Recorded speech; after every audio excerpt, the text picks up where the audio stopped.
Roll.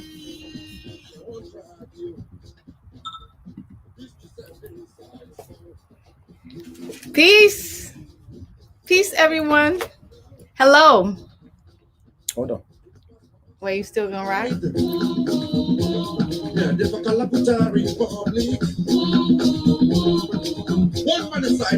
All right. Man, got big. You know, because we rocking. It's Valentine's Day. So this is our matching Valentine's Day outfit. Valentine's Day outfit. Valentine's. Everybody used to say that. They had to. If you were black, you definitely, as a kid, you said TIMES. Valentine's Day. Ain't no doubt. Lisp or not. Ain't no doubt. But these amazing shirts are made by the one and only Mama Gee and her kids, specifically Yanava, who discovered the drawing and was like, Mom, that should be on a shirt. So hand drawn, it's a print, on garment of a hand drawn young African girl in all of her beads. I believe Maasai, yes. Right? I think so, but if Yanava's on, she'll have to correct us. Yeah, I believe Maasai. I don't know. So this is Art Joy. If you all remember from our last episode, Art Joy, coined by Mama Gee. If you didn't see last month's episode, you can always find it on YouTube, Spotify, or even our Facebook page. But today we're here. You know who we are. I'm Alexa. And I'm Idris. And we're part of, or all of, Eat Off Art.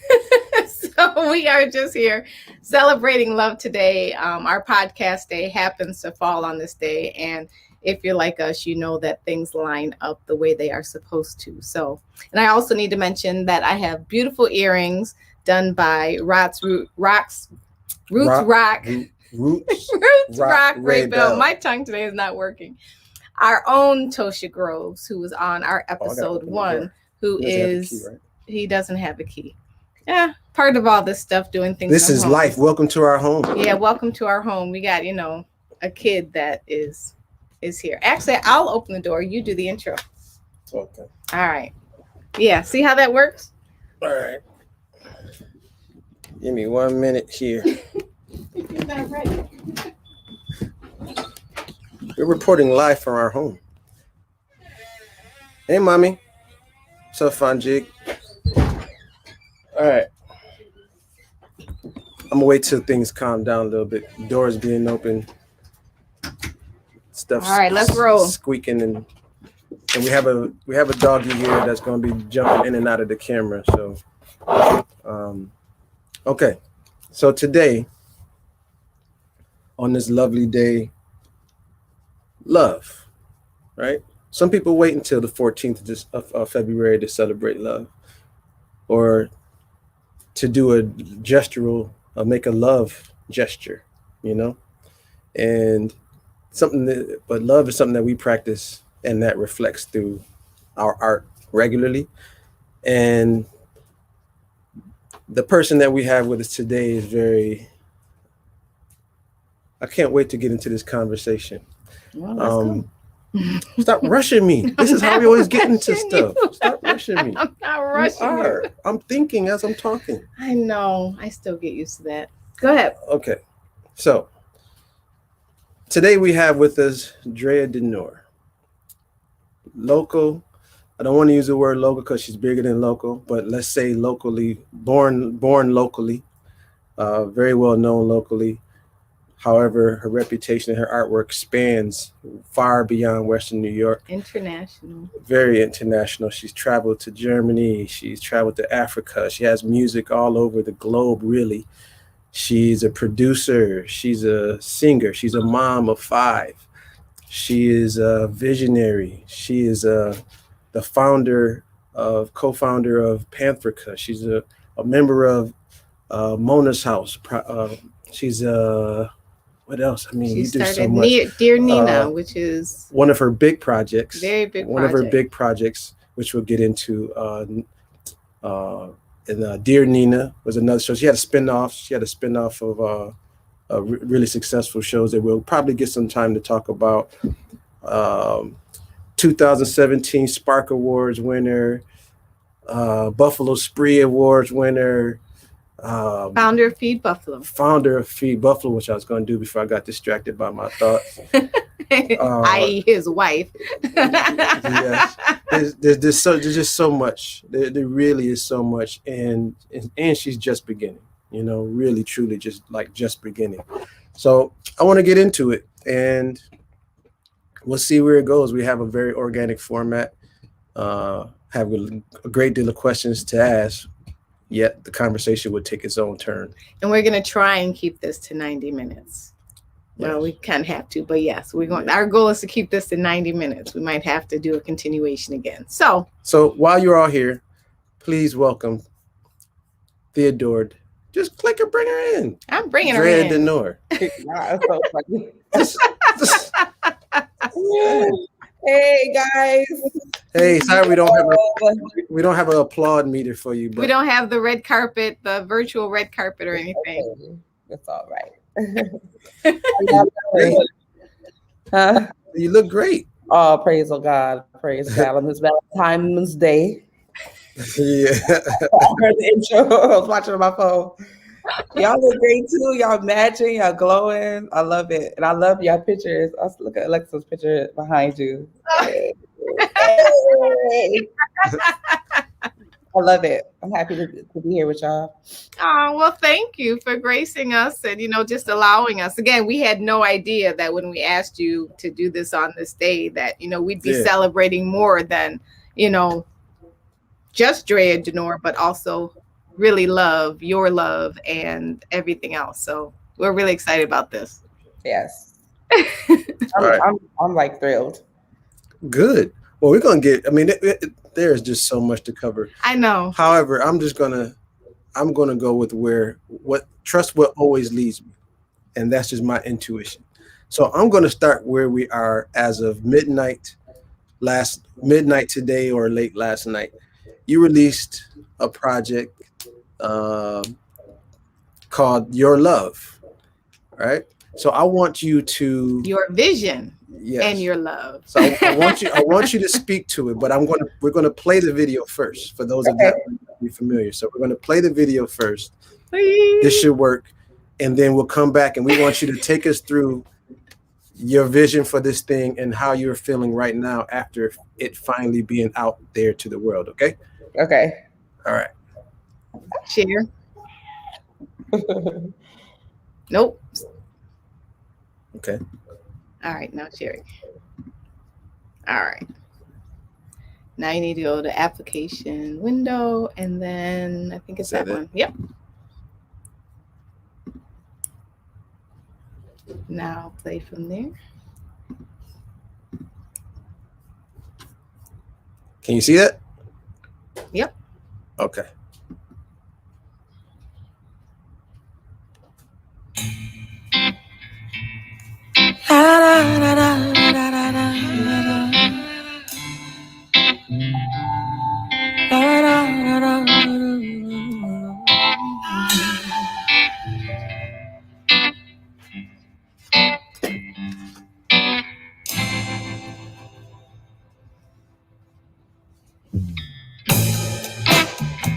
My cracked earth heaves and it screams for your love.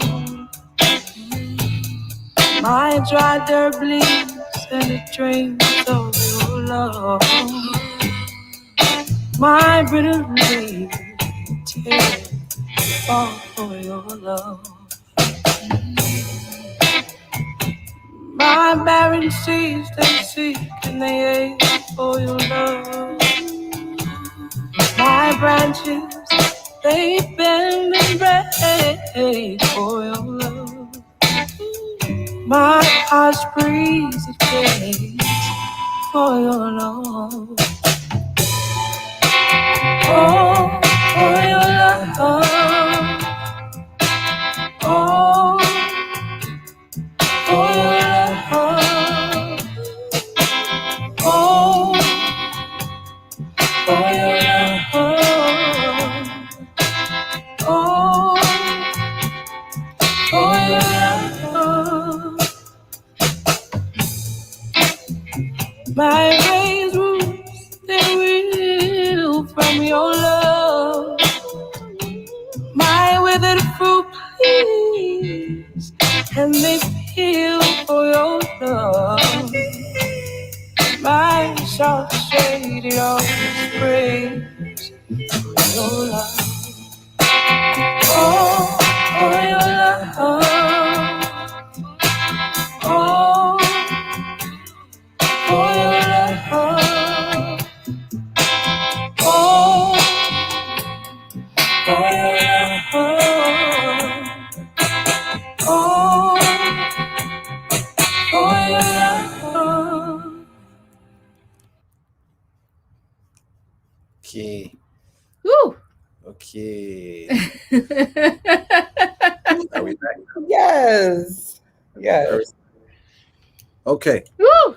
So for those that weren't familiar or weren't aware about the push, please go and support that video. This love thing is the group. It's a collaboration. What Drea would talk about shortly with Rami and herself and an incredible team. So right off the bat, man, playing that video for probably the 50th time for you. You've At seen least. walk us through a little bit how you came up with it and now how you feel about it now that it's born. Yeah. So I was thinking about like, how can we highlight a love, a present day love? How can we highlight a love that exists today? Black love. Everything that I do, I'm thinking about. I work from the theme Reimagine Black.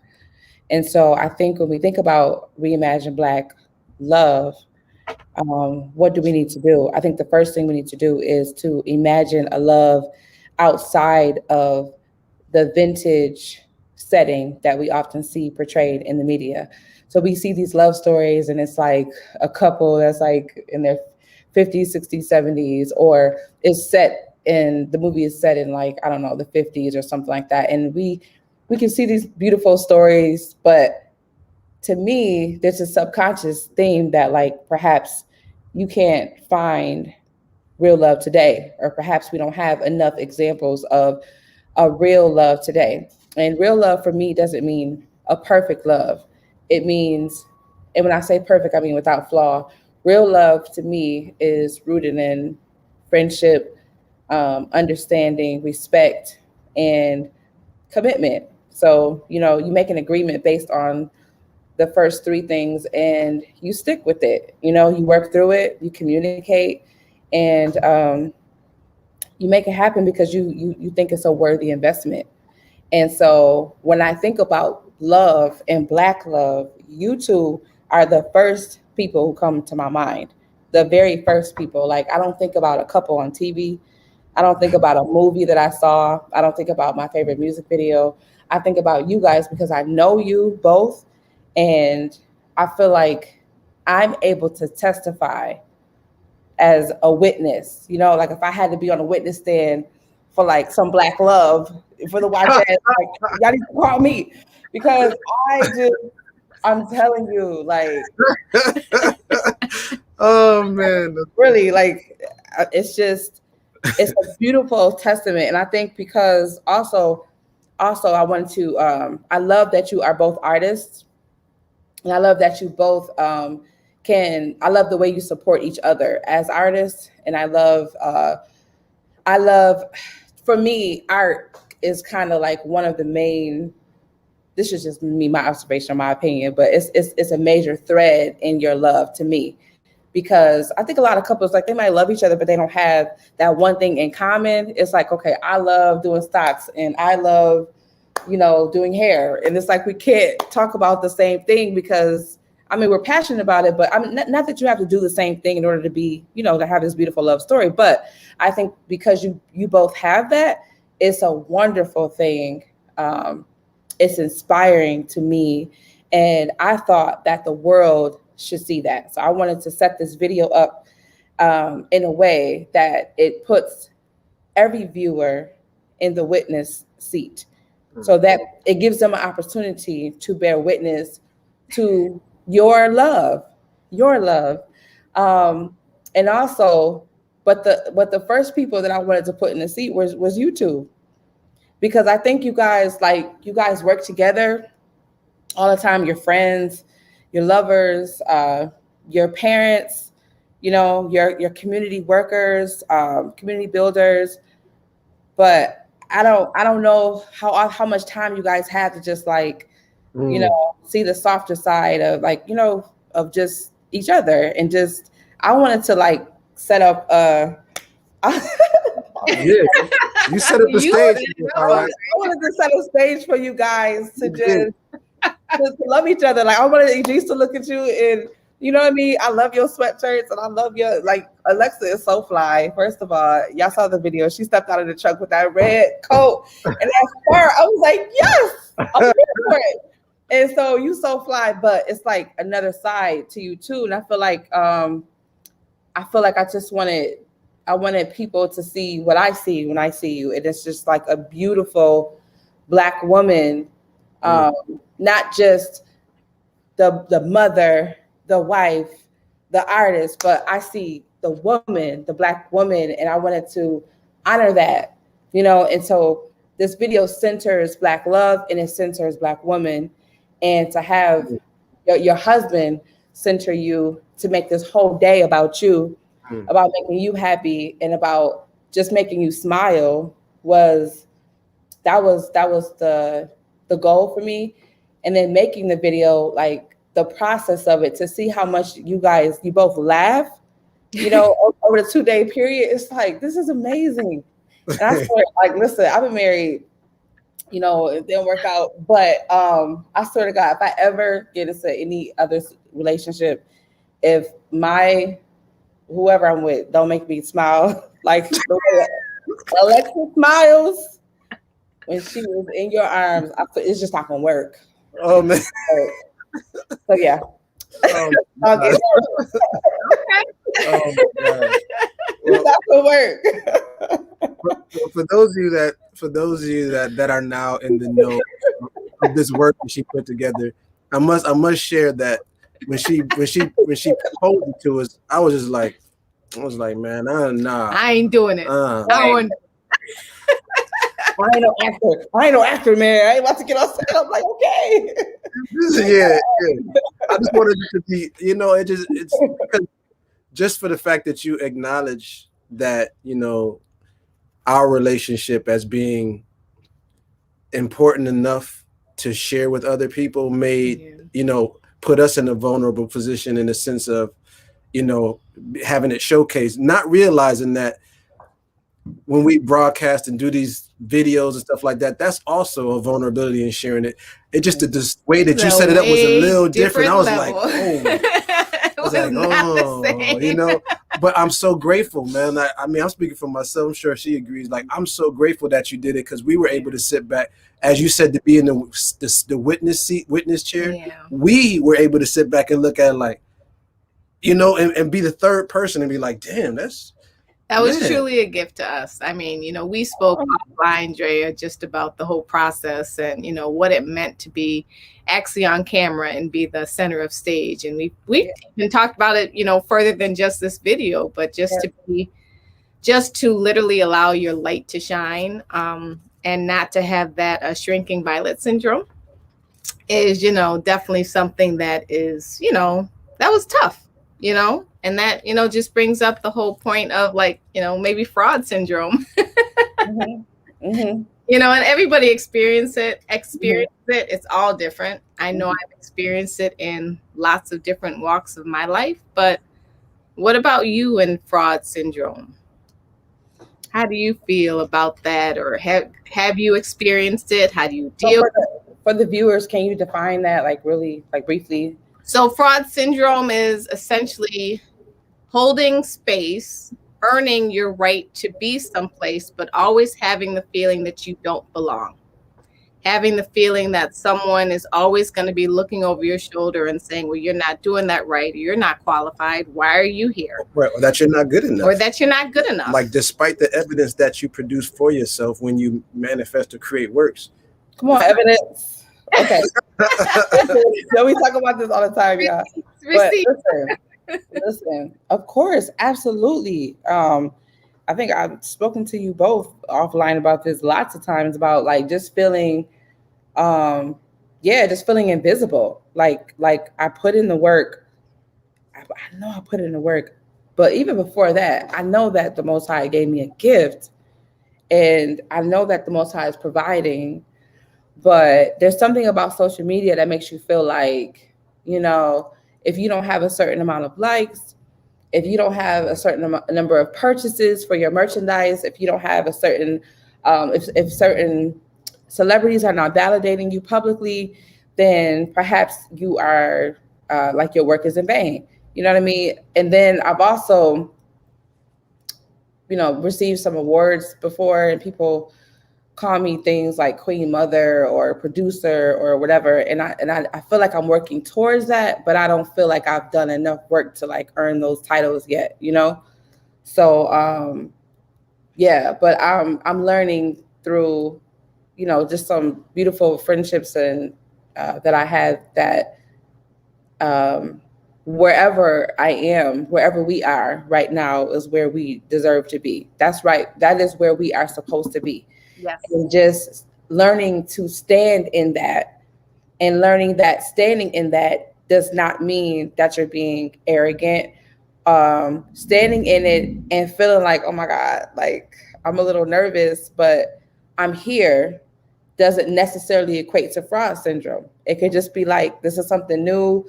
I'm stepping out, like however a baby must feel the first time coming out the womb, however a plant feels the first time it comes from underneath the earth. That first little peak of a leaf. Like if that leaf had a feeling and had a voice, what would that leaf say? Like, I'm here.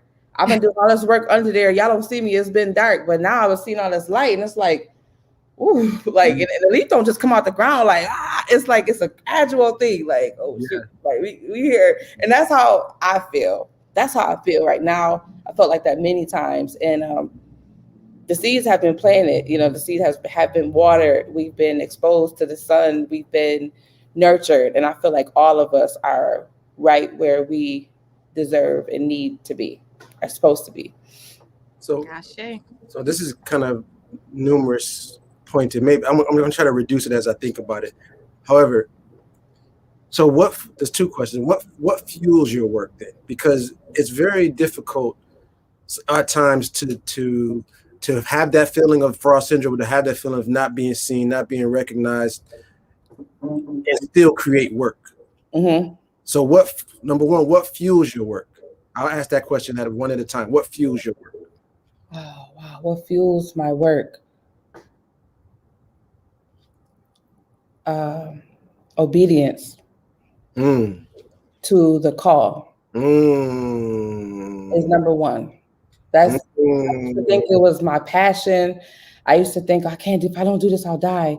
But no, I've been called to this work. So I have tried to walk away from this work lots of times. And when the passion was no longer there, it's just like a relationship, right? We're talking about relationships too today. It's just like a relationship. When you're not feeling it, what do? Like when you're not feeling it, you walk away and it's over and you don't give the effort, put forth the effort. No, when you're not feeling it, then you remember the call. You remember what you agreed to do. I think in this life and possibly in another life before I came here, I made an agreement, and the work that I'm here to do is not only my own work, but it's like it's a continuance of work that was done before we were even created. Right. Before we came back this time around. We're continuing that work, not that our ancestors got tired, or not that our ancestors weren't equipped, but they planted a seed, some water, and now it's time for us to tend to the earth, maybe. And so that is number one. And number two is the idea of legacy. I have 5 amazing, gifted children.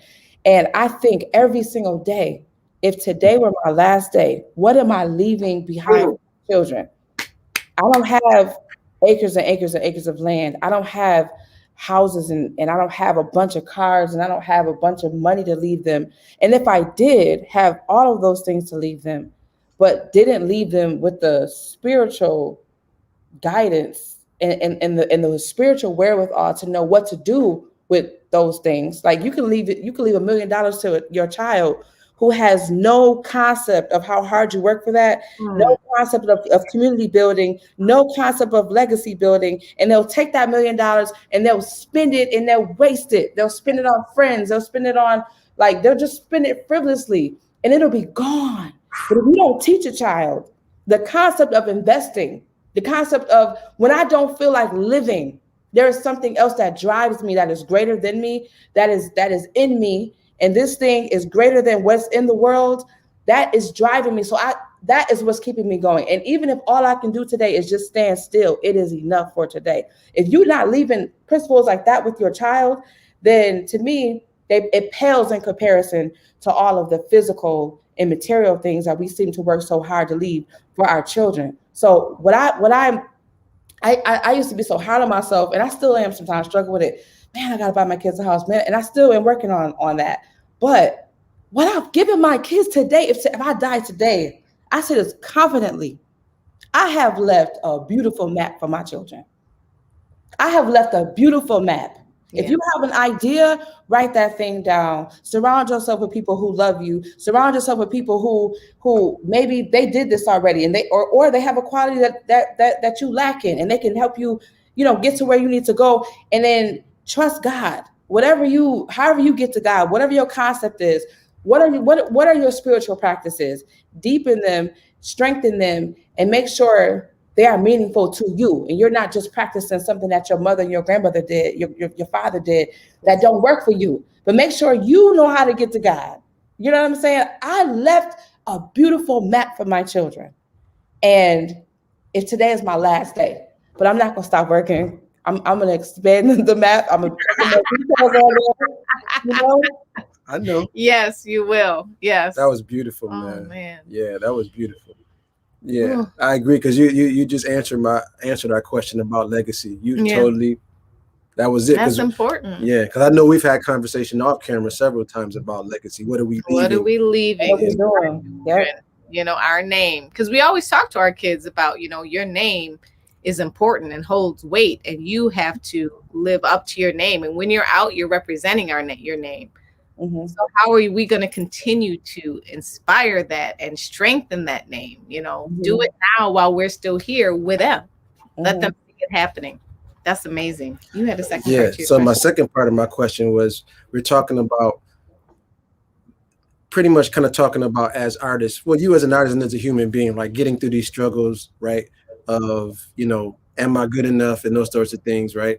And then, you talk about obedience, which is something that we both practice, like just be obedient, man, just show up. Yeah. And I just want you to speak a little bit about, because there is a big difference between the Drea D'Nur that we're talking to now and the Drea D'Nur that has a band on stage, a piano at her hands and her fingertips, lights and cameras, and transformative. There's a totally different person. So the question, broadly speaking, is, do you recognize the difference between those, and how do you keep the balance? Like, how do you keep that balance between the two? Because obviously 2020 just kind of eliminated all performing aspects, and you did an incredible closing out of 2020 for performances that we didn't even know that was going to be the last show for a whole friggin' year. Yeah.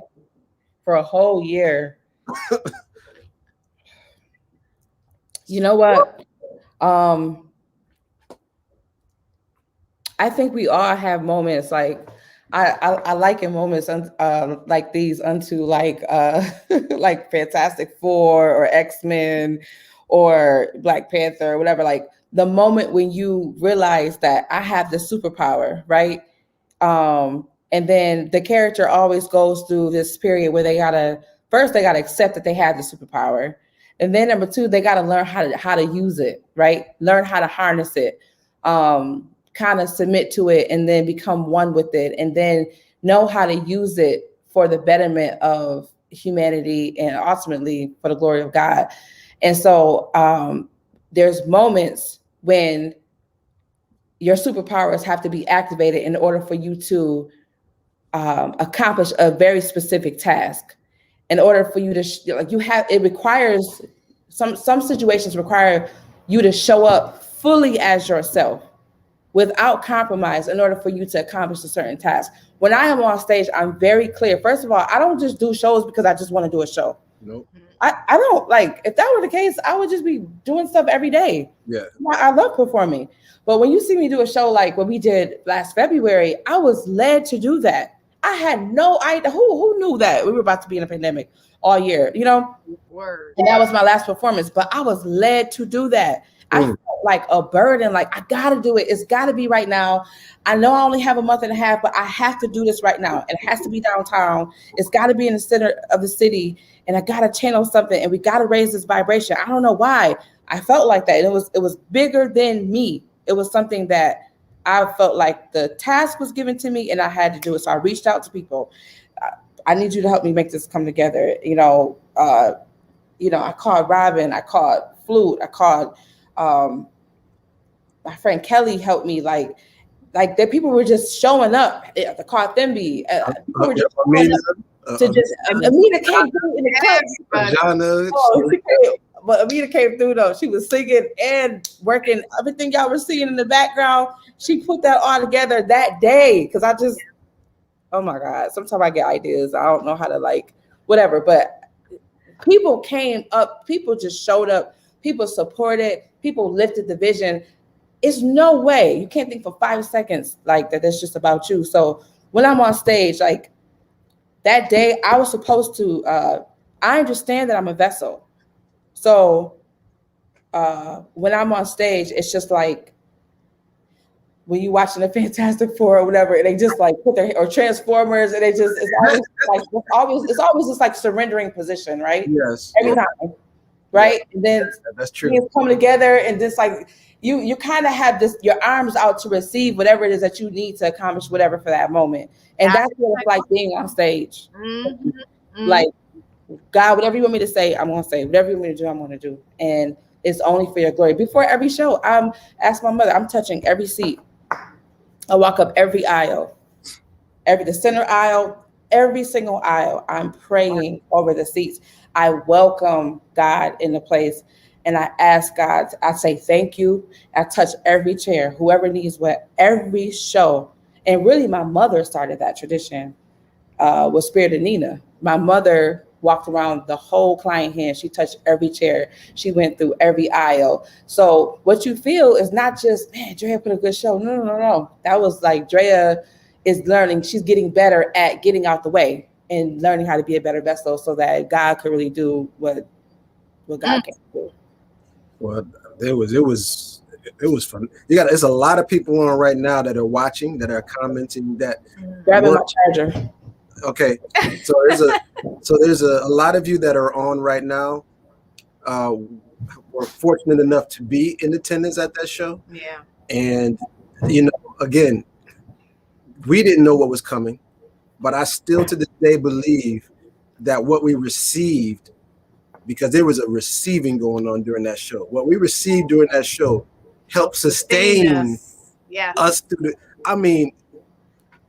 it was just, man. Talk about setting a stage and just setting things into motion, and almost like a call to action, and that we didn't even know that we had to be prepared for. No clue. It was just, God is my goal. Thank you.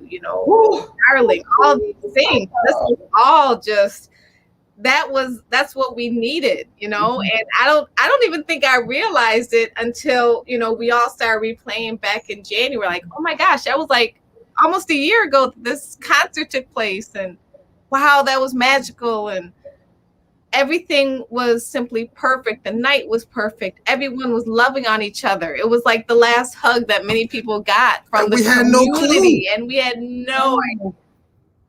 We had no clue. No clue, man.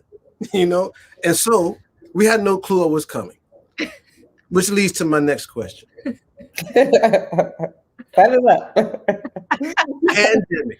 We are a year into this pandemic thing that we're into. Yes. And very frightening, scary. Still a lot of things pending, especially as Black people. We have much more than just the pandemic to worry about. Yeah. Somebody named Drea D'Nur opens the doors to her food pantry to serve those that are in need of food as the first halal organic food pantry in Western New York. Well, in Buffalo for sure. Western New York, you have to correct me if I'm wrong. I think I feel confident saying West New York. Absolutely, we're the only one. Yeah. In Western New York. Yeah. Period. Talk about that a little bit, man, because that came with, again, that opening your doors during a pandemic and not knowing the scale of the work that you'd be doing also took obedience. So speak to that a little bit. That's it. It was just obedience. Okay, I had this. I do like to plan things out. I do. You do. Believe it or not, because You do. I do. And I was working. Okay, I was like, okay, we got the building. Yes. Finalizing the business plan. You know, we need to get some grants. And one thing I couldn't figure out is, where am I going to get this food from? How am I going to get food in this place? You know, I think a lot of other pantries kind of link up with this other larger organization and they get their food from there. And I was like, I don't know if that's going to be the best move for us to make, you know, because I'm really big on, like, you know, missions aligning and things like that. So I'm like, because our mission is not to end hunger. Our mission is to build healthy communities. Yes. If your mission is to end hunger, you can give somebody a bag of hot Cheetos. Jujubes. And y'all eat, and you good. You know what I'm saying? And now you're not technically hungry anymore.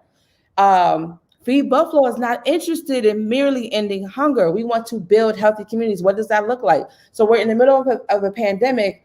A lot of people couldn't go to work. People weren't able to the kids couldn't go to school. Teachers couldn't teach. Courts were closed. So people need food, and people are sick. And now they're worried. And if you weren't sick, you was getting sick because the fear was making you sick. So how can we address this? We need that spiritual food, right? We need a place where people can go and get that healing, a center. We use the term wellness center. Well, we need to have a center to help people center themselves again, reminding them how to breathe, reminding them whatever. And then we need to be giving them healthy food that is going to really feed them. So if I have a virus of any sort, I need to build my immune system. So if I don't have any food and you're giving me high fructose corn syrup and you're giving me red dye and you're giving me dairy products that's clogging up my immune system and clogging up my lungs, and then I can't. And then the thing about this specific disease is that it was an attack on the breath. Yes. The breath is required to center yourself. You need to know how to breathe. You need to be able to breathe, to take a deep breath, and then like you need your lungs in order to be able to take that breath. Mm-hmm. Right? So if you're giving people like big old things of cheese and all this other stuff that you know is going to clog them up, how are they going to win this fight? I said, I have to open my doors. I got to get people ginger and garlic and dark leafy greens and citrus. And I got to figure out where I'm going to get some herbs from. And we got to get some echinacea. We got to get some sage in here. We got to calm people down. So I just was like, fine. I had $800 in my account. And I just opened the doors. I just went shopping and that's it. Just opened the door. I just bought some stuff and I'm like, I don't even know what I'm buying. I went online and looked up how to make a bag for, you know, a halal family that's fasting. I looked at that list and then I added some healthy fruits and vegetables to that list. And then I just posted it and then I just made a little flyer and updated my website. I'm like, listen, bring me this food. It's got to be. I didn't know what I was doing. I had no idea. And you were being obedient, you know. Oh I remember you weren't even like everybody kept saying, you know, Drea, when's the pantry opening? You were like, oh my God, I gotta get the pantry open. Oh my God, okay, no, it's not open yet. I'm gonna have the opening day. No, I'm not gonna do the opening day there. Nope, it can't be this. Wasn't time. And literally, you know, I think it was a couple months, Yeah. like It was. back and forth. You know, you were getting anxiety because people were asking you about it because you wanted to give it, but you like, and it literally every time you said you were going to do an opening, something happened that day. Yep. It was not time. It wasn't. I mean, the way that you just came into this, and I don't want to just say came into this, but you were literally where you were supposed to be, you know, and it all came together. And the fact that you were providing healthy food and wellness mentally for people, that was vital during this time, you know, and it's still, people know to look to you for healthy food that's going to sustain them, and the partnerships that you build through Freedom Gardens, African Food, Heritage Co-op, University of Buffalo, and many more that I'm not even privy to. The community, dropping food on your doorstep. Literally. And here, just give this away. Just please, you know, we want to help you. It's amazing, man. You know, from organizations making meals and you being the pit stop or the drop stop for these meals to hundreds of families. And me having to say, no, I'm not giving that to these people. No. Don't give me the food that was in your now deceased grandmother's pantry. Yes. And you trying to clean out her house and you're going to drop off all her old ass cans to give to our people. No, I can't take that. Sorry. Beautiful. Good for you. And actually, don't give it to nobody, actually, because nobody deserves that. Nobody deserves that. And that's my thing. Like having to demand that we are treated with dignity, despite the need, despite the level of the need, despite what I look like, despite what I believe, despite what my orientation is, or despite how many kids I have, despite what my job is. Like, people are coming in this pantry like, I just need help. I don't want you to have to fill out no 10-page letter just to apply for a bag of food. Like, that is absolutely, I not get it. People, you know, you need data and all this other stuff, but I'm just not interested in that. We got to feed people. And my thing is, our people deserve to walk in. I've been in so many pantries, and I'm really not knocking anybody. I'm just speaking on my experience. You walk in the door and you feel bad. You're like, it's not nice in here. It's not warm. It don't feel clean. Like it's clutter everywhere, you know, and it's a lot of times it's like older people in the church, you know, God bless them. They want to do their good deed. And I get it, but they're not, you know, some of the places I've been to, you know, anybody's smiling. They don't really want to be there. And God forbid you go there and you see somebody you know, somebody who knows you that been to your show last week. Now you're embarrassed. You know what I'm saying? And I got to bring food home to some children. I'm trying to give my children healthy food. And you want to give me like just unhealthy food. I'm like, ma'am, I can't take that. Ma'am, I can't take that. Actually, I can't take that either. So I'm watching you leave with like 4 boxes for your family of 4. And I'm leaving with like two little bags, but I got 5 kids, you know, or 4 children, however many I had at the time. And I'm like, I literally cannot do this. And 2 working parents. So it wasn't like you being irresponsible, 2 working parents, and it still was struggling to feed the children. And I said, this is not right. It doesn't feel right. And I can't tell you how many people call me and say, I had food stamps, but I ran out, or I had food stamps, but they didn't approve me, or I'm only getting $100 and I got a family of 7, or I'm a refugee and I only eat halal. Like, it's not fair to tell people like, you just got to take what I give you, because the mission is to end hunger. And you're sitting here collecting millions and millions of dollars. And we haven't even passed, like we haven't had no serious grants yet. You know what I'm saying? And 211 calls my phone every day. Contact tracing calls us every day. We are feeding quarantined families every single day. Sometimes we got to deliver food at 9 o'clock at night, 11 o'clock at night. You know, people like, man, why don't you just wait till tomorrow? I had a 60-something-year-old lady say, I haven't eaten in 4 days. Can you please come today? And you're just thinking like, damn, you ain't got a grandson, a granddaughter, a neighbor. And imagine if neighbors were talking to each other. Because when I was growing up, I was at Miss Richardson's house every day eating like, eat a little shortbread cookies and ginger ale. And my grandmother was okay, but I knew Miss Richardson. We don't talk to our neighbors anymore because of gentrification. That's a whole different. We don't even know our neighbors. And you moving in our neighborhood, you don't even want to get to know the people that you right next door to. But imagine if this pandemic actually produced people who actually cared about the people who live right next door to you. Mm-hmm. Whether you know them, and just a simple question. And I challenge everybody who's watching to ask everybody you see and you meet, if you have time, how you doing? You know how people say, how you doing in the grocery store? Ask them, did you eat today? Mm. You cannot, we got to stop assuming that people, we can't even assume that people ate anymore. Yeah. We do a lot of assumptions. That's true. Based off of what we know and what we experience. Our assumptions are great. Yes. There are people that don't even have pots and pans that we don't even know about. People that don't even have working stoves. We have no idea what people are experiencing because they're not going to be forthcoming with all that information. Why? I was one of those people. You know what I'm saying? I was one of those people. And it's hard. Sometimes it's just hard. You do what you can do.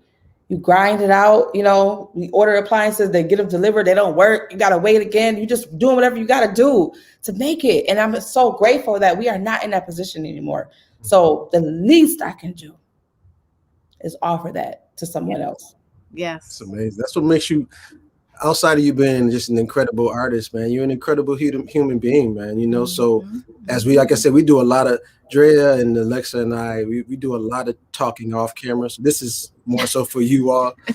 One of the things we all three of us share with one another is to be more kind to ourselves. Because like in all of the work that she's doing, right, there's still moments and times where she's hard on herself about, is she doing enough, or, is she putting out enough content? Is she doing this? Is she, am I doing more for my kids? Like, that same compassion and capacity to care is something that everybody in here needs to reflect on themselves to recharge in order for us to go out and do that work, because we still got work.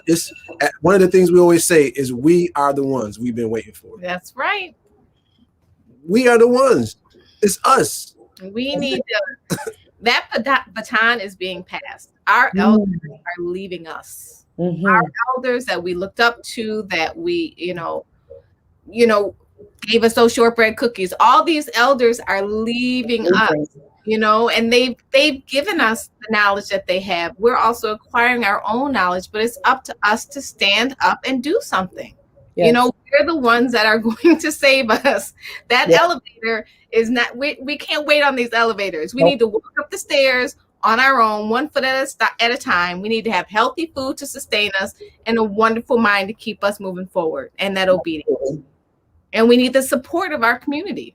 That's it. And during this time with that pandemic, you're in the house. You have nothing but time to meet your neighbor, to ask them if they're okay, to ask them if they have food. You have nothing but time right now. We understand that everybody is stressing and having anxiety and depression. We understand that. But that's when you need to reach your hand up. Just ask, or just open, or and even we reach our hands out, but also just to look at your hands and say, what's in my hand?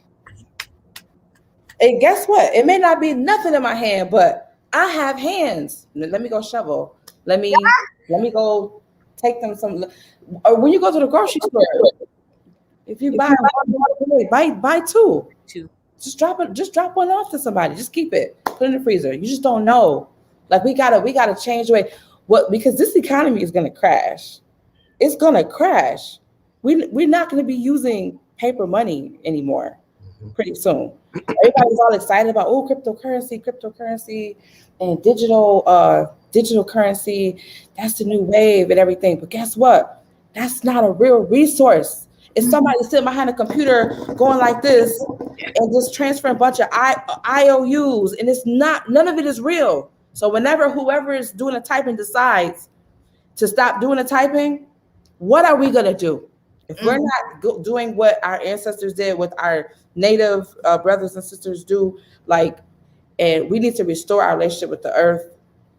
One thing I wanted to say when you were talking about legacy is that I think a lot of times, sometimes in our generation, we we get frustrated with our elders, you know, because we're like, man, you didn't show me how to do this. You didn't give me the map.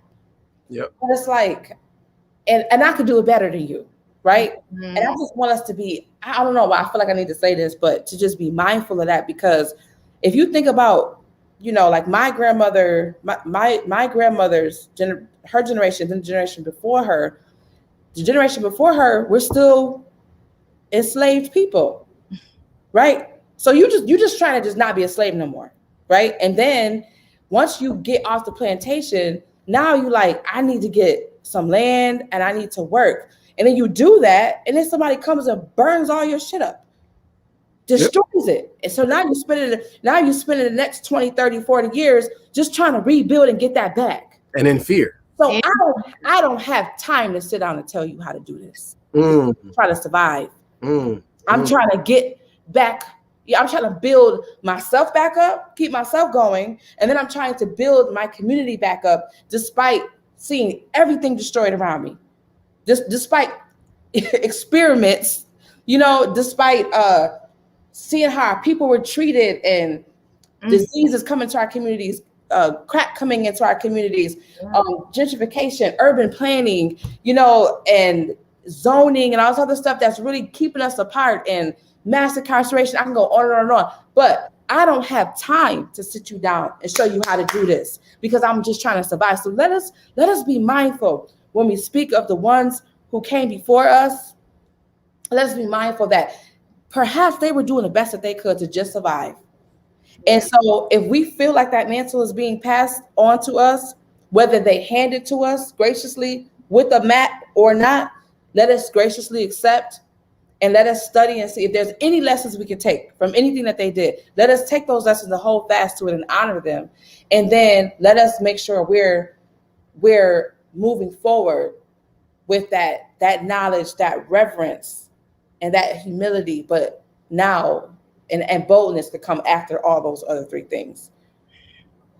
It's fabulous, man. Fabulous. You know, it just makes me think, what? No. It just makes me think about healing songs in beautiful spaces. Oh. Now, some people are familiar, some won't be familiar. However, what Drea is speaking to right now all has to, like, her work, the thread, I'm going to say it for her, and you can correct me wherever it doesn't align with what you feel. However, healing has always seems to be the thread in everything you do. It is. In everything, not just song, not everything. It is. Yeah. So, go ahead. We're healing. We're healing as a people. I'm healing first as a human being, a soul, a Black person, a Black woman. You know, I'm healing. And that conversation, we don't even have time for that.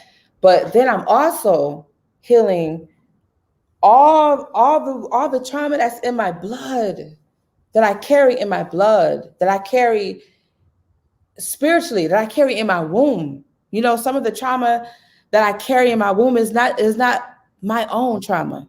You know, I've been reading Woman, Race, and Class by Angela Davidson. The first chapter, she talks about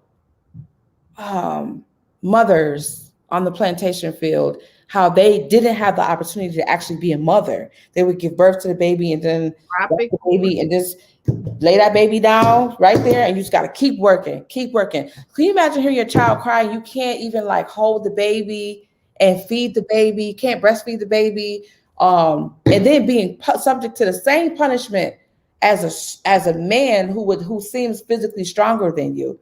The same, and you just had a baby. Ain't no postpartum nothing. Ain't nobody diagnosing you with no postpartum nothing. You just gotta deal with it. And I've been feeling like a vengeance lately. You know, like if you're gonna work with me, you're gonna have to understand that I'm a mother. I got 5 children. And I've had to heal in so many different ways to even be able to say that to people.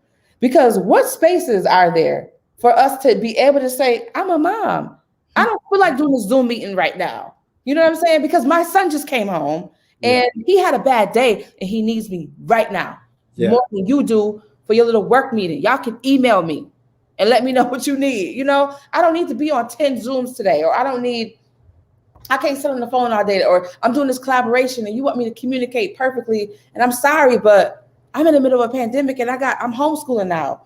And we all adjusting. We all trying to figure it out. You know what I'm saying? I'm not in the place I'm trying to figure out how to be a mom in the pandemic. And you want me to, you know what I'm saying? But I have learned I'm in a space where I'm demanding what I need as a mother.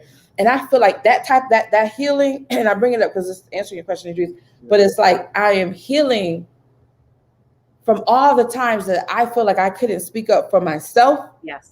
And for all the mothers that I carry in my womb who couldn't even mother, who couldn't even demand. I just had a baby. I ain't working for 9 months. I'm not cutting down no corn. I'm not carrying no baskets. I'm not doing nothing because I just had a baby. A baby that you're gonna benefit from. A baby that technically ain't even mine by their standards. Standards. You might sell my child. Yeah. You understand what I'm saying? And I don't even get I speak for all of them. The work that I'm doing is in part to redeem all of the mothers who didn't have a voice, who didn't have the space to be a mother. I'm a mother first. So I'm not following your rules. You got to respect me. You got to respect my womb because I gave birth to 5 children. You got to respect me. Don't talk to me like that. Love it. Don't make certain demands of me. You got to watch how you talk to me. I'm a Black mother. And we have nursed too many other babies. A nation. So I'm here. You better watch how you talk to me. No, I don't want to fill out that 10-page for that grant because you see what I'm doing. I'm a Black mother. Cut the check. Period. I love it. Cut the check. Cut the check. Damn. Right? Yeah, that's now. Okay, yeah. Conduct this, right? I love your fire, as you're Aries too. You are Aries. Through and through. I love the fire, man. I love it. I just want to say thank you. We do this all the time, but publicly, right? Like public display. What is it? Was it PDA?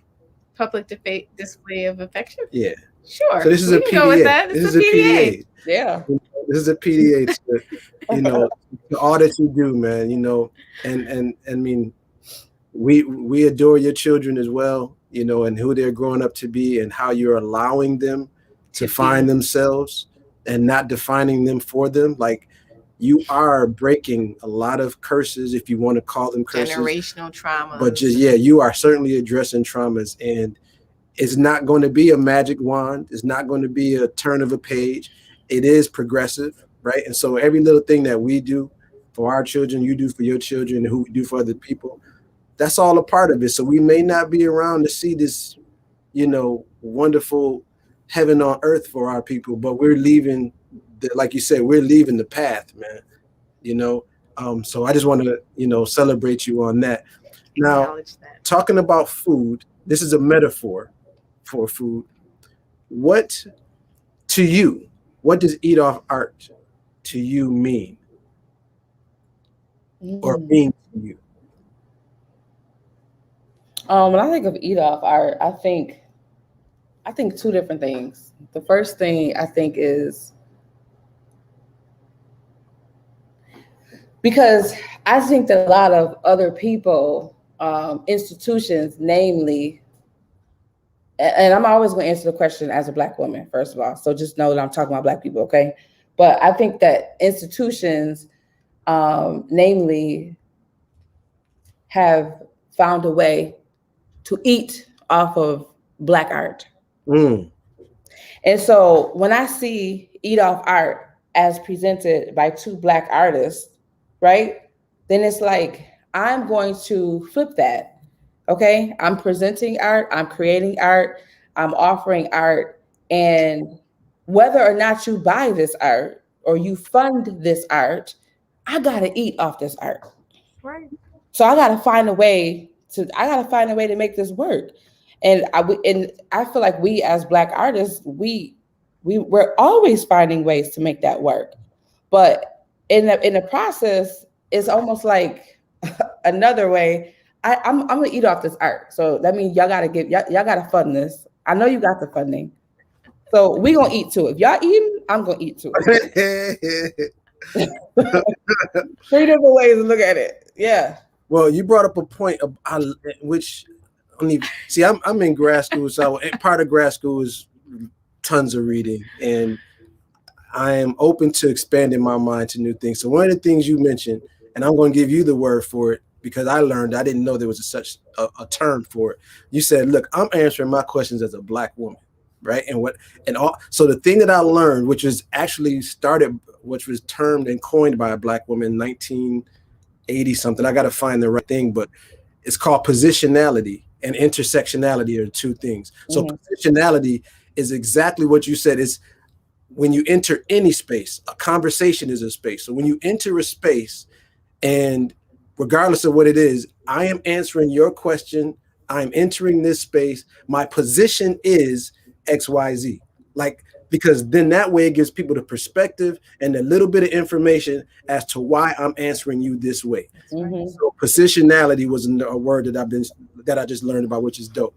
The bigger word though is intersectionality, which is brand new to me. So if you imagine intersection, like the intersection, right? You imagine like this, right? Like two axes. So on this axis, you have, there's a whole bunch of things. There's male, there's female, there's rich, there's poor, like all these kind of opposites. But then there's these tangents that come into it that become these intersectionalities. So basically talking about like, here's a piece where intersectionality worked to the benefit of Black women in a sense. So Black women have been one of three Black women have the most major complications in births, right? Yeah. Right. Yeah. And so they've been saying this for years, for decades, but it wasn't until the intersectionality of being Black, another tangent, woman, and then third tangent, rich, Serena Williams. It wasn't until Serena Williams and her intersectionality, which is on the opposite side of the median or even the impoverished, it wasn't until then that people noticed a problem that's been happening for ages, right? So when I learned about intersectionality, that's something that us as artists need to also, positionality and intersectionality is something that we need to put into our vocabulary, so that way we inform people who we're dealing with, where we're coming from and what we're not movable from. You know what I mean? So I just wanted to share that. You know what I'm saying? Grad school. Hey. Okay, right. So just so I can make sure I understand, because listen, Eugenia's always dropping these words. I'll be like, okay, let me the definition. Let me write that down. Look, and then you know what it means, but it's like you want to understand the conceptually. I want to understand what you're saying. Yeah, but I want to make sure I understand. So for you, you're in school right now, and part of that is teaching, and then like you said, reading and pretty soon, you'll be able to say grad student, right? So that's giving you Black man, artist, grad student, father, grad student, entrepreneur, all of that. All of that. All meat. Yes, that's intersection. You're adding. Okay. You're adding. You'll be able to add grad student to that too. Absolutely. And there's benefits to that. Absolutely, because that's a great question, because the conversation, again, it's the intersectionality that changes the conversation. Meaning that if I'm in front of XYZ organization and they're like, hey, we got this project we want to do, blah, blah, blah. Me as Idris, as an undergrad, is a different conversation in intersectionality than Idris as the MFA holder. That's how that intersectionality works. It opens other doors and gives us more, not want to say more access, but the results usually are related to that intersectionality and where things meet. Yeah. Where on the scale, Yeah. But her name was Kimberly Crenshaw. Yeah, Naila put in the comments. Yeah, 1989. Yep. Thank you, Naila. Another MF. Well, she another Aries too. Yeah. Another. So yeah, what else do you have? Oh man, I got so much, but we'd be here for a long Yeah, we time because would I be. know we have Would be. started so many conversations around your work and our community, and just making sure that as women and the intersection of entrepreneurs and women and mothers and partners, whatever form that may come. I got a question, and then we can wrap it up so people Okay, she can go about her. Okay. Did you have a question? I was thinking You're about getting what around to it the same way you on me about getting around to my question. I love when y'all do this. section of interviewer to wife and partner in business. Yes. That's not intersection. That's all like positionality to me. yeah, that's positionality. Boy, Alexa, teach us. But so we don't want to get too deep into like personal life and things of that nature. However, I think I can speak to it now because you're back on, American soil. You recently touched the motherland, man. Like, I mean, just talk to that a little bit about, again, intersectionality now, right? You now have the ability traveler, motherland, to talk about actually putting your feet on soil of feeling thousands and thousands of year olds, crossing that water, being next to just speak to that a little bit, and then we'll taper off, and then we'll give our love. And yeah, I have one word, and that word is home. That word is home. I think we tend to struggle with a concept of home because it's hard to be happy about being quote unquote an American. Like by definition, we're born here, our parents were born here. Whether we know what our quote unquote culture is or not, like we all at some point, whether it's American after the word African, like it just doesn't feel like it don't feel right to like claim that. Yep. Because you're not proud of that. So when you go to Africa, I experienced such a warm reception from my friend Benta. I have to shout her out. Benta came, they call her BK, but Benta's family was so kind to me. Like, I mean, and guess what? They don't know Drea D'Nur. They don't know Drea D'Nur, the founding director of Feed Buffalo. They don't even know Drea D'Nur, the mother of 5. They just met Drea. I didn't sing for them. They didn't come to the show. They just loved me. And it was like, wow.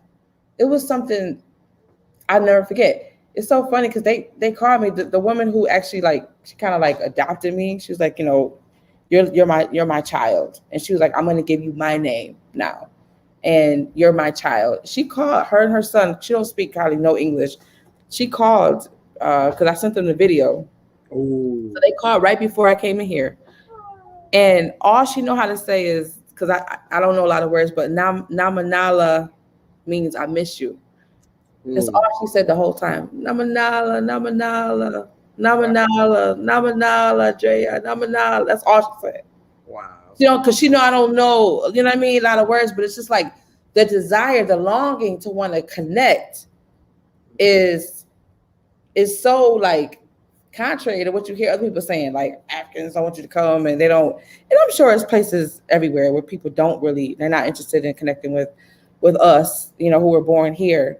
But from what I experienced, it was warm, wanting to connect so bad. Like, teach me one word so I could just answer you in English, just so I could connect with you, giving me gifts, cooking for me. Like, I witnessed, one thing I loved is witnessing a house full of 25 people have served 25 people from 3 super large plates, like bowls like this big. They all sitting around there and just eating, sitting at the table, and the elder of that circle, it could have been somebody that was 57.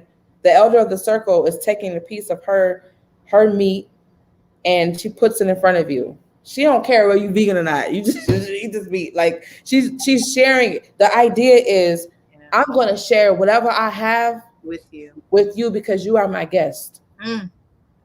You get the first portion, and everybody else that was sitting around that plate, she was breaking all that. We all had plenty. She's the breaking off hers to make sure everybody listen. And that goes back to what you said earlier about being a neighbor, being community, giving back, simply asking, giving and looking at your hands and offering what you can give. I mean, she literally, no forks. We just the level of kindness. It was so wonderful. But in Gory Island, going to the door of no return is still something that I don't have a lot of words for. But what I can say is standing in that door of no return, knowing that I have the opportunity to return is something I just don't have the words for it. But looking into that water, I heard a sound that I never heard before. I felt a presence I never felt before. And one might argue that it's the awesomeness, the awesomeness of that ocean, because that has its own yeah. Oh yeah. Power its own, it can shift you because you're thinking about your humanity. And you just realizing, if this water could just swallow me. Yeah. But looking at that water from the door of no return, knowing that your ancestors are in that water, because some just was like, I refuse to be enslaved. Not everybody was tossed over and killed. Some people just, I'm just not doing this. Right. Yeah. It was just powerful. And I saw life in that water, even though they're considered dead. The project I'm working on, Reimagining Black Death, it brought great clarity to that project. Good. I saw life in that water, life after life. They live. Our ancestors live. The spirits live. Yes. In those waters, and there's lots and lots of stories in those waters, and there's a beautiful sound. And I think there's communities in that water, and I think there's communities in that space, guarding that space, which is Gory Island. And I think that what I took from that trip more than anything is how to be a better listener. We got to listen better. I'm not talking so much to each other, but yes, to each other. But you got some God in you that the only way I'm going to experience is if I connect with you. And the only way I can connect with you, the first way I can connect with you, is to listen to you. What are you offering? What do you have to share? What do you have to give? I need to listen to that, and I need to be in a position to receive that. First, I need to understand that I don't have what you have. Right. So, and I gotta listen better to you, but ultimately, to the voice inside, but ultimately I feel like our ancestors, and ultimately to the Most High for guidance, so that we can understand how to become better vessels. And my phone didn't work while I was there. In fact, I lost my phone while I was there, got taken, and I was forced to be present. I was mad. I didn't hold you. I was mad for a good hour, maybe 2. And then everybody kept telling me, that's a lesson. That's your ancestors telling you to be present. That's your ancestors saying, look, I got to go to Yusu Indoor's home. How is that possible? I was in the home of Akon's father. How is that possible? My first trip. How does that? They don't know me. They don't know Drea D'Nur. They don't know me. It's just, it was meant to be. You know what I'm saying? And it wasn't about taking pictures and telling everybody and doing it. It was about being present and just listening and being grateful. So that's what I want to offer, is maybe all practice deeper gratitude, and maybe we all listen better, because we are all being guided, and the deeper we listen, the better vessels we can be. Well, thanks for doing my job. You just answered the last question. Well, all right. Yeah, because our final question is always, everybody that's watching or attending, we always see it as like a gift bag. Like when people come to like like a wedding or a party or You something. always want to go away with something. Yeah. You want to give something to, the people that have gathered. Hey, And I think you just dropped it in the bag right there. word. Gratitude and listening more, huh? We're always where we're supposed to be. Yeah. Unless you got something else to drop on them, I think that was the one. But what you listen, I got stuff to drop for days. No, but that was it. I really feel like that was it. I really do. And I just want to tell you, thank you for sharing this moment with me. Thank you for saying yes, to the video. Thank you both for your friendship, which I feel is more than that. It feels like family, and thank you for just loving me, accepting me, and to look the circle, you know what I mean? That's community. I appreciate you both.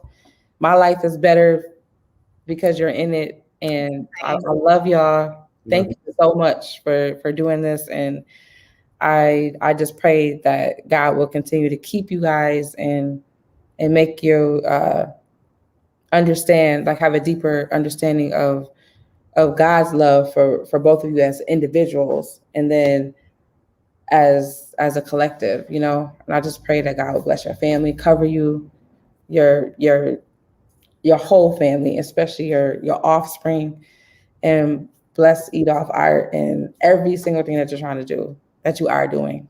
Thank you so much. Thank you. I mean, thank you. And we mirror those sentiments to everything that you have your hand Absolutely. on, your projects that are coming ahead, of course, the babies. Yes. And what other projects are coming? So if anybody listening, should be watching out for anything. When's your next maybe live, all that, or just follow you? I wish I had like a whole bunch of stuff. Oh, so Naila and I just did a project also with Jimmy Hawkins Jr. AWR Studio, Ben of Buffalo Camera, and Mustafa Hussein and Hadia Habib. We just did a project.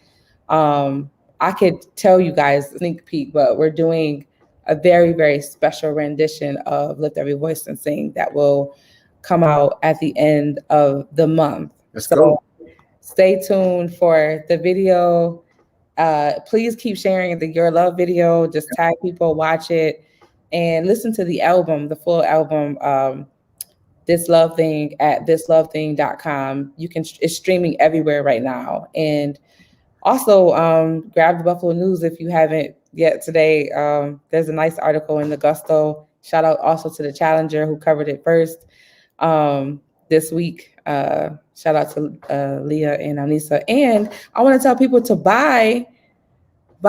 support the local businesses. I love that initiative that you guys are doing right now with the Challenger, Doris Records, and Zawadi Books. That is so crazy. I don't know if enough people saw that post, but if you're watching, you need to buy a mug, buy a sweatshirt, buy something, because if you know Alnisa, if you know Leah, if you know the Queen Mother Sharon Holly, her husband, Doris Records, that rich legacy, if you know them, we need to support. And I think it's so beautiful that a portion of the proceeds go back to those businesses and also to Eat Off Art, which is it's like you're investing into the future. So please support. Go to eatoffart.com. Oh,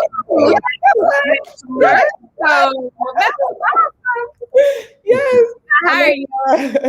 Commercials for us. We love you. And also anybody that's listening, Adrice is doing a happy hour this Friday. So come join us, come hang out. Tickets are available on eatoffart.com. Yeah. And before we sign off, I just want to make sure that some people are still with us, some people aren't, but we always make a point to acknowledge people. Yes. So shout out to Jimmy. Hawkins. There's so many people. You have to go back and look at all these comments. Dion, Robin, what's up? Naila, of course. Kayla, Jana was here. Well, Maul, mad folks. Walter, the Kemp family, Cindy. They said Patrick. They didn't have money to go to your show, but somebody gave them tickets and they were able to get there. So that was wow.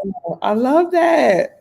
Beautiful. I always tell people, if you don't have the money to come, please inbox me. Don't let that. That's not gonna be the reason why y'all don't come. That's a side. That's something y'all need to know about me if you don't already know. You all hear that? Y'all gonna get this healing. That's what's up. Y'all gonna get this healing. So to everybody Man, There's just so thank many you. Yeah, people. Rena. Who You else, got to man? check these out, Drea. Yeah, So when yeah. you have a moment, we know that you probably are in your next spot, but when you have a moment, there's lots of folks just giving you love and just, you know, saying how inspirational you are and all the good work that you're doing. And, you know, very, very thankful for your words and everything that you're doing in the community.